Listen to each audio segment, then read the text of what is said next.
Merong bagong VUL plan si AIA. Finally, naglabas ng VUL after so many years of traditional plans yung nilalabas natin o nilo-launch.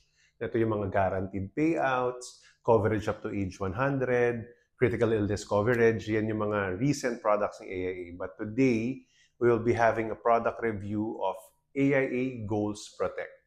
So si Goals Protect, it's our newest VUL plan. May mga adjustments silang ginawa rito to correct yung mga naging problems nung previous VUL plans. Alright? So si Goals Protect, just to summarize quickly yung mga features niya, it gives you flexible life insurance coverage. Pwede kang pumili even with a certain budget. Alright? Pwedeng mataas, pwedeng mababa yung coverage. Customizable yung riders. Pwedeng walang rider, pure insurance, and then savings or investment. Pwede rin namang lagyan ng mga different riders, ikaw pipili. And then, since VUL siya, it gives us long-term growth potential. No, yung mentality niya, yung mindset itong product na to, pang long-term talaga siya. So maganda kasi hindi niya pinapromise na short-term investment, etc. So let's talk about the features in detail.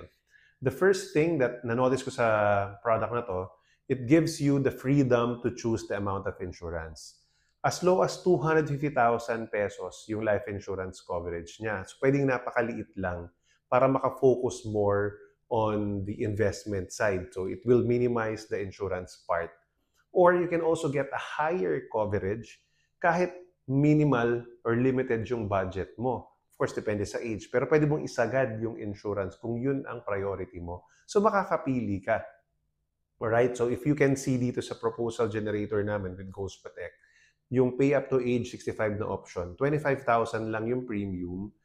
Pwedeng pumili, ini-slide siya if you can see, from 250,000 coverage to 2 million coverage. This is for an age 39 male. Alright? So 250,000, pwedeng ganun kaliit. Pwedeng up to 2 million na ang babayaran mo, 25,000 annual premium lang. Of course, the cost of insurance changes na based on that. So if you can see, no, para makita natin sa proposal, itong isang proposal, 25,000 yung premium, 250,000 yung coverage niya, pay up to age 65.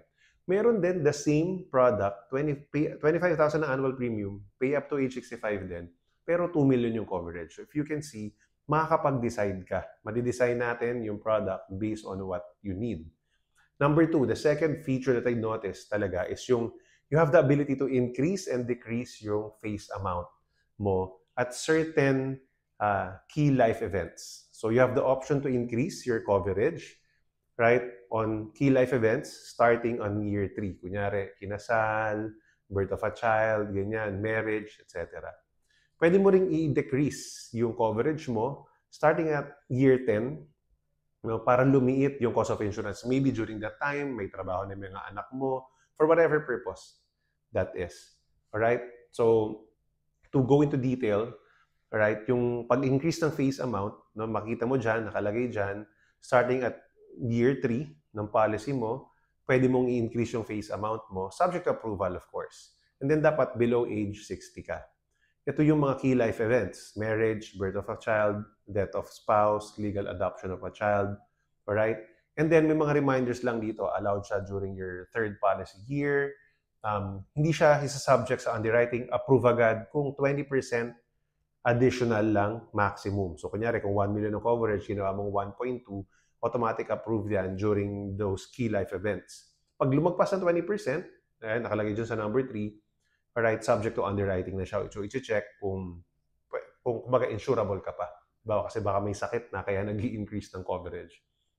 So, yung 20% cumulative is cumulative yan to all key life events. So, kunyari, nagdagdag ka ng 10% ngayon, 10% na lang yung pwede mong idagdag in the future. And then, yung maximum DBM or the death benefit multiple is applicable, di ba? Depende dun sa age mo. So, of course, i-figure out na lang natin yan during your age. And then, of course, pag nag-increase ka ng face amount, yung FA, it will also increase the COI or the cost of insurance. Pag nilakihan mo yung insurance mo, mas malaki yung na-charge na insurance doon sa account value mo. So, ganun kasi ang VUL, no? So, meron tayong illustration dito. Alright, so let's say, age 35, kumuha ka, 50,000 ang annual premium, and then 1 million ang face amount. pagdating ng age 40, 'di ba, kinasal, tapos at age 45, nanganak, no, nagkaroon kayo ng baby, you can also increase yung face amount during that time. Alright? So, again, remember that the 20% is cumulative for all key life events. Diba? So, pwedeng, kunyari, 15% muna sa nung kinasal, additional 5% nung nagkaroon ng anak. Diba? So, automatic approval yan, ganyan. Kapag naman yung decrease of face amount, again, nakalagay rito on the 10th policy year, pwede gawin or onwards. So, again, ginagawa ito, nakalagay dyan, clients may do this to maximize accumulation of account value in the insurer's later years. So, kunyari, di ba, hindi mo na kailangan ng masyadong malaking insurance, pwede mong liitan ito. Alright? And then, no underwriting is needed, di ba? And prospective premiums do not decrease with the request. Pag niliitan mo yung coverage mo, hindi liliit yung premium mo, ha? Stay put pa rin yung premium mo, yung cost of insurance lang yung liliit kasi niliitan mo yung face amount mo. So again, mga reminders sa dial down or pagbaba ng face amount, allowed starting at the 10th policy year, yung minimum death benefit multiple applies. Alright, so usually 10 times yan or 10 times ng annual premium mo, that could be the lowest, or 5 times kapag sa 5 years to pay. Right? Dial down allowed minimum face amount is equal to annual premium, right, times the minimum minimum death benefit multiple, DBM, of insured's attained age based on your age, dun time na nagda-dial down ka. Alright? And then again, yung number 4, napakahalaga, decrease in face amount will decrease cost of insurance or COI, pero hindi liliit yung premium. The same pa rin. Kung 25,000 ang premium mo sa simula, hindi na liliit yun. Hindi mo pwedeng bawasan yung premium mo. Liliit lang yung cost of insurance, lalaki yung napupunta dun sa investment part. Alright, so just an illustration. So kunyari ito nga, nung age 35, kumuha ka ng 50,000 na annual premium, tapos ang face amount mo 1 million. Pagdating ng age 50, for example, nag-dial down ka, alright, the decreased face amount can be up until 500,000 kasi based on age 50, nakalagay dyan, DBM at 50 years old, minimum is 10 times, the maximum is 70 times. Alright? So, pwede mong liitan 10 times lang ng annual premium, which is 50,000 times 10, 500,000. So, dun po na compute yung minimum death benefit multiple. Pwede mong liitan kung feeling mo lang, malaki masyado yung na-charge sa insurance mo at gusto mo makaipon ka na. Maybe during this time at age 50, you wanna start preparing for your retirement. Alright? So, kung napansin nyo, yan yung ating kumbaga flexibility in terms of face amount pagtaas or pagbaba ng ating face amount. Number 3 is customizable benefits through riders. The third thing dito, again, you can customize yung features ng plan mo through riders. So, ang maganda pa dito sa riders na to, premium paying riders to. So, it clearly separates yung premium na binabayad mo sa riders saka dun sa basic plan para dun sa life insurance and investment mo. So, yun yung maganda sa VUL na to, may clarity siya, hindi siya dumadami yung charges mo dun sa account value. Only life insurance yung sinacharge sa account value, hindi yung mga riders. Alright? So, mayroon tayong mga package plans dito. Pwede kang pumili ng package na protection wherein ang riders mo, total and permanent disability, personal accident insurance, and enhanced waiver premium. Pwede rin namang health package. No, pwede kang maglagay ng 10 critical illnesses or enhanced medical benefit rider or yung hospital income benefit, yung pag na-hospitalize, may makukuha kang daily benefit. And then, pwede rin pang savings na ang rider mo lang is enhanced waiver of premium or payer's benefit for death and disability kung insured is minor. So basically, you can really choose or you can mix and match yung riders na gusto mo, additional benefits na gusto mo. So basically, tinuturuan din talaga nito yung client, no, yung kumukuha ng VUL, na ito talaga kung gusto mo talaga pang protection, then you can add more, no, dun sa basic plan mo, 'di ba? So naka-separate yung parang premium na binabayad mo sa protection, naka-separate yung premium na binabayad para dun sa insurance plus may partial na investment. So for example, 250,000 na face amount lang, 'di ba? With 25,000 na annual premium, ito 'yon. Yung pinakita ko kanina, di ba, ganun lang siya. Now, pwede mong idagdag yung mga other riders. Like in this case, naglagay tayo ng total and permanent disability coverage, 250,000. Personal accident insurance, 250,000. 10 critical illnesses, 250,000. And then hospital income benefit na 2,000 per night of hospitalization. Tapos may enhanced waiver of premium pa. All in all, lahat ng mga benefits na yan, alright, 32,371.89 lang per year, pay up to age 65 for age 30 na male. So age 30 ka, nagbabayad ka niyan every year hanggang age 65, kitang-kita na may mga premiums na naka-allocate doon sa bawat rider na nilagay mo. 'Di ba? Pwede rin naman, no, na gawin mong 1 million yung face amount mo. So kung notice mo, naglagay ka ng 1 million face amount, 25,000 pa din yung premium na nilalagay mo dun sa face amount na 1 million. And then, yung mga riders mag-a-adjust ng konti. Dahil 1 million ang TPD mo, 1 million ang personal accident mo, 1 million ang critical illness coverage mo, 'di ba? Nag-adjust doon yung premium ng mga riders na yon. Yung hospital income benefit, hindi nag-change yung price. Tapos yung waiver premium, since malaki yung other riders, tsaka yung insurance mo, tumaas ng konti. Pero all in all, nilagay mo lahat yan, nilakayan mo yung coverage, it's only 39,776.98. So it means, depende talaga sa gusto ni client. Kung more on investment ka, likitan mo lang yung coverage mo. If you're getting this more on insurance coverage, pwede mong lakihan.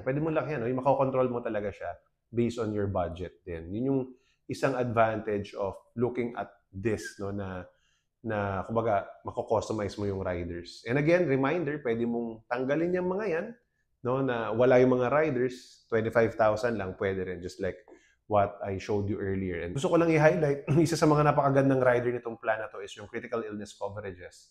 So it can cover you to 10 critical illnesses. Ito yung mga covered critical illnesses niya. Number 1, cancer, coma, and stage lung disease, heart attack, HIV, kidney failure, liver cirrhosis, stroke, terminal illness, and then vital organ transplant. Yan yung mga covered na critical illnesses dun sa 10 critical illness rider na kasama ng plan na to. Alright? So the fourth thing na na-notice ko dito at isang kagandahan ng plan na to is you have the access to local and global elite funds. So these are the new funds ng AIA, right? And ang maganda dito sa new funds na to, they have low fund management charges. So unlike before na malalaki yung charges, so may cost of insurance ka na may fund management charge ka pa parang mutual fund. Ito po, mas maliit na siya. No? And it will result to better long-term or earning potential. So ano ba yung mga available funds? Meron tayong Global Elite, nilalagay sa Global, merong Philippine Elite Funds, di ba? So ito yung mga option. The AIA Film Life Elite Conservative Fund, the Elite Balance Fund, and then the Elite Adventurous Fund. Maliit lang yung difference ng FMC niya or Fund Management Charge. Alright? Depende sa risk profile kung nakita nyo pwedeng ganun. Adventurous would be for the adventurous. And then kung balance ka or mildly adventurous, doon ka sa balance lang. Tapos pwede ka rin doon, AIA Peso Conservative Fund, AIA Peso Balance Fund, and then Adventurous Fund na peso din. Ang maganda dito, gusto kong i-highlight, is yung operating principle ng AIA Investment Management, which is, number 1, globally diversified siya. Hindi siya nasa isang market lang na Philippines lang or Asia lang. Meron siya sa Europe, meron siya sa US. Alright? So kung saan yung swing ng market, possibly makalagay din kaagad doon or mailipat siya ng mga fund managers natin. 'Di ba? It has dynamic allocation. Alright? So proactive yung pag-manage ng fund, and then yung mga fund managers natin and partners ng AIA Investment Management, which is situated in Singapore, are big companies like the Capital Group, the Bailey Gifford, Wellington Management, and of course BlackRock. No? So malalaking companies ito. And then of course, agility through active management. So since nga ito ang trabaho nila at tinututukan nila to, mas mabilis na makasunod or makapag-shift kagad kung let's say merong natansya nila ang US market bababa, paangat ang Asia, pwedeng makalipat kagad sila doon. So we do that for you already, and that's how yung doon napupunta yung fund management charge na sina-charge sa'yo sa plan na to. And I think sulit siya. Nagmura na yung fund management charge kasi ang laki naman ng minamanage. So parang nasusulit yung payment for the fund manager. So tapos yun nga, global pa yung access mo. Alright? So, and ang gusto kong pakita sa inyo dito, yung PH Elite Funds natin, even, for example, hindi porke adventurous, puro nasa equities na lang yan or dun sa sobrang aggressive, no?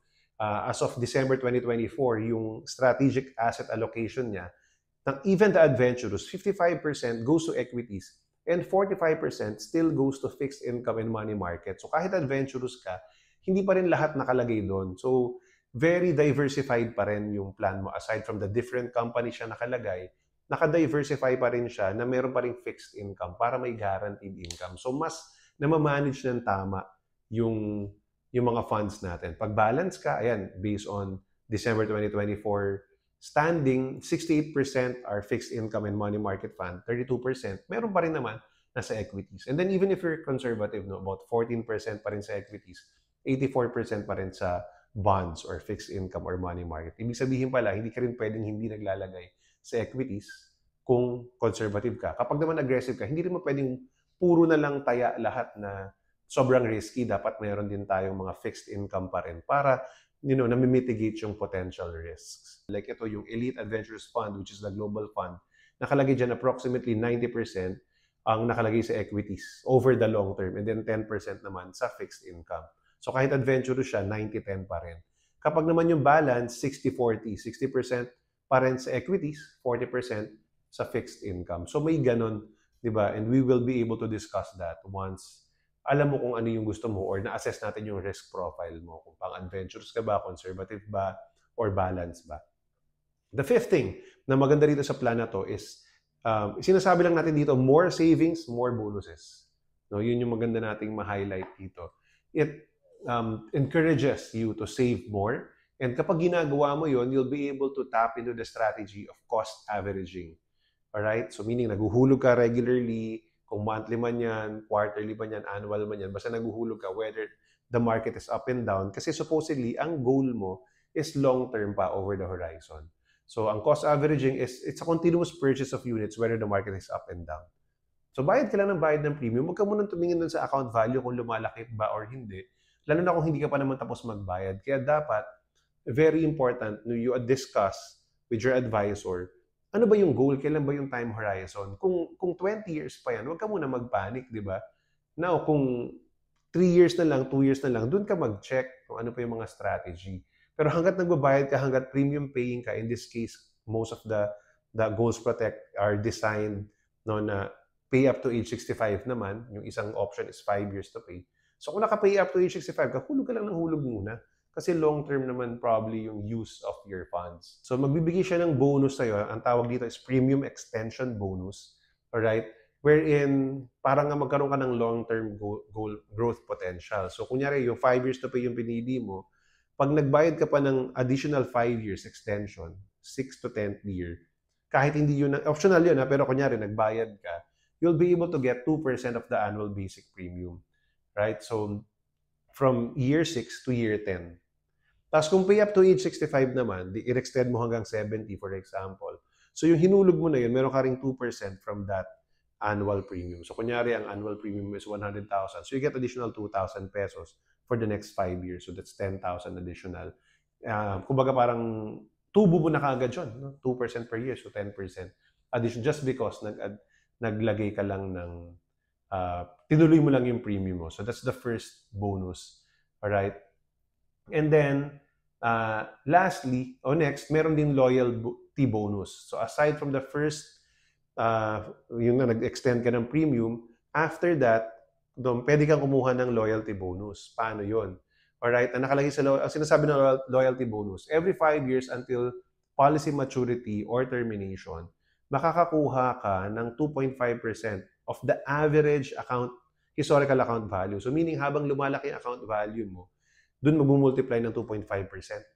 Alright? So, dumalaki yun. So, in this case, for example, at year 10, alright, meron kang 8,444. At year 15, naging 17,000 siya. Yun yung loyalty bonus mo. At year 20, may 24,000 ka. At year 25, may 29,000 ka. So, nadadagdagan siya dahil lumalaki yung account value mo. Nag-multiply ng 2.5% dun sa average na account value mo. Diba? Doon kinukuha. Meron pong rule yan na 2.5 to 3.5% additional bonuses added to your account value. Pero dapat meet itong mga conditions na to. Number one, the policy has not yet been terminated. Number two, required premiums are paid, continuously paid in full, as scheduled or within the grace period. And then number three, no withdrawals have been made against the account value. So kung talagang long-term yung perspective mo dito, let's say retirement, hulog ka lang ng hulog, on time ka maghulog, hindi ka nag-withdraw, makakakuha ka ng loyalty bonus every 5 years. Alright? So magsisimula siya at the end of the policy year 10, right? Ika-10th year, and then every 5 years thereafter, whether it's 5 years to pay or pay up to age 65 option. Alright? So again, si Goals Protect, it promotes on the onset yung idea ng pagkuha mo, alam mo yung reason kung bakit ka kukuha ng VUL. And it's just to invest for the short term. Magiging investment ng VUL kung long term siya. I used to say hindi investment ng VUL. So ito, iniiba niya yung mentality, no? Ang investment, ang turo nga sa akin ng Chief Investment Officer namin, na nagkukwentuhan kami, dapat yung top-ups ng VUL, yun lang ay consider na investment. The rest are just savings and of course, insurance. Alright? So pag-usapan din natin, no, yung bakit maganda pa to, ano ba yung mga other features na kailangan natin i-discuss. Again, yung surrender charge and other charges. Right? Lahat ng VULs, merong charges.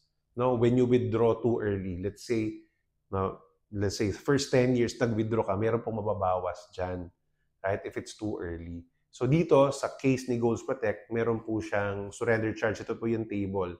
Kung first year, 100%, so wala ka talaga makukuha pabalik. Pag second year, 90%. Pag policy year 3, 40% ng whatever withdrawin mo. Policy year 4, 20% na lang. Policy year 5, 10% na lang. Year 6 to 10, 10%. Kunyari, nag-withdraw ka ng 100,000. 100,000 mababawas sa account value mo, 90,000 yung i-deposit sa bank mo.